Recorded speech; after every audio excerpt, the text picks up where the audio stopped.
പാകിസ്ഥാന് തിരിച്ചടി നൽകുമെന്ന് ഇന്ത്യയുടെ മുന്നറിയിപ്പ്. പാകിസ്ഥാനെ നേരിടാൻ ഇന്ത്യ പ്രാപ്തമെന്ന് കരസേനാ മേധാവി അറിയിച്ചു. വിവരങ്ങളുമായി സന്തോഷ് ചേരുന്നുണ്ട്. സന്തോഷ്, വിശദാംശങ്ങൾ. സൗമ്യ, കഴിഞ്ഞ കുറച്ച് ദിവസങ്ങളായി അതിർത്തിയിൽ പാകിസ്ഥാൻ പ്രകോപനം തുടരുകയാണ്. ഇതിന്റെ ഭാഗമായി തന്നെ 2 ഇന്ത്യൻ സൈനികരെ പൂഞ്ച് മേഖലയിൽ ഇന്ത്യൻ നിയന്ത്രണ രേഖ കടന്ന് വരികയും 2 ഇന്ത്യൻ സൈനികരെ വധിക്കുകയും മൃതദേഹം വികൃതമാക്കുകയും ചെയ്യുന്ന ക്രൂരമായ നടപടി പാക് സൈന്യത്തിന്റെ ഭാഗത്തു നിന്നും ഉണ്ടായിരുന്നു. അതിനുശേഷം ശക്തമായ പ്രതിഷേധമാണ് ഇന്ത്യ രേഖപ്പെടുത്തിയിട്ടുള്ളത്. പാകിസ്ഥാന് തക്ക തിരിച്ചടി നൽകാൻ കേന്ദ്ര സർക്കാർ സൈന്യത്തിന് പൂർണ്ണ അധികാരം നൽകുകയും ചെയ്തിരുന്നു. ഈ ഒരു സാഹചര്യങ്ങളെല്ലാം കൂടി നിലനിൽക്കുന്നുണ്ട്. അതുകൂടാതെ തീവ്രവാദികളുടെ ആക്രമണവും തുടർച്ചയായി ജമ്മു കാശ്മീരിൽ ഉണ്ടാകുന്നു. ഈ സാഹചര്യത്തിലാണ് കരസേന മേധാവി ബിപിൻ റാവത്തിന്റെ പ്രതികരണം ഇപ്പോൾ വന്നിരിക്കുന്നത്. തീവ്രവാദികൾക്കായുള്ള തിരച്ചിൽ ജമ്മു കാശ്മീരിൽ ഊർജിതമാക്കിയിരിക്കുകയാണ്.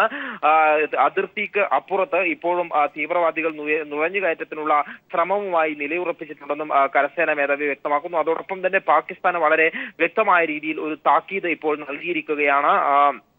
തിരിച്ചടി നൽകാനുള്ള എല്ലാ ശേഷിയും പ്രാപ്തിയും ഇന്ത്യൻ കരസേനയ്ക്ക് ഉണ്ട്. പാകിസ്ഥാന് നേരത്തെ ഇത്തരത്തിലുള്ള സംഭവങ്ങൾ ഉണ്ടായ സമയത്ത് തിരിച്ചടി നൽകിയ ചരിത്രവും ഉണ്ടെന്ന് കരസേന മേധാവി ബിപിൻ റാവത്ത് ഓർമ്മിപ്പിക്കുന്നു. അതോടൊപ്പം ഈ അതിർത്തിയിൽ ഇപ്പോൾ വേനൽക്കാലമായതോടുകൂടി നുഴഞ്ഞുകയറ്റത്തിനുള്ള അവസരം പാർത്ത തീവ്രവാദികൾ അതിർത്തിക്കപ്പുറത്ത് നിലയുറപ്പിച്ചിട്ടുണ്ട്. അത്തരത്തിലുള്ള നടപടികളെ ചെറുത്തു തോൽപ്പിക്കും. അതോടൊപ്പം തന്നെ തീവ്രവാദത്തിനെതിരായ കർശനമായ നടപടി സ്വീകരിക്കും എന്നതുൾപ്പെടെയുള്ള കാര്യങ്ങളാണ് ബിപിൻ റാവത്ത് ഇപ്പോൾ വ്യക്തമാക്കിയിട്ടുള്ളത്. നേരത്തെ തന്നെ ഇന്ത്യ പാകിസ്ഥാന്റെ ഭാഗത്ത് നിന്നുണ്ടായിട്ടുള്ള ഈ ഒരു നടപടിക്കെതിരെ പ്രതിഷേധം അറിയിച്ചിരുന്നു. ആഭ്യന്തരമന്ത്രി രാജ്നാഥ് സിംഗ് ഉൾപ്പെടെ പാകിസ്ഥാന് തിരിച്ചടി നൽകുമെന്ന്, അതായത് സൈനികരുടെ വീരമൃത്യുവിന് കനത്ത തിരിച്ചടി തന്നെ നൽകുമെന്ന് വ്യക്തമാക്കിയിരിക്കുന്നു. ഏതായാലും സൈനിക മേധാവിയുടെ ഭാഗത്ത് നിന്നും ഇപ്പോൾ കൃത്യമായ ഒരു താക്കീത് തന്നെയാണ് പാകിസ്ഥാന് നൽകിയിരിക്കുന്നത്. സൗമ്യ, സന്തോഷാണ് വിവരങ്ങൾ നൽകിയത്.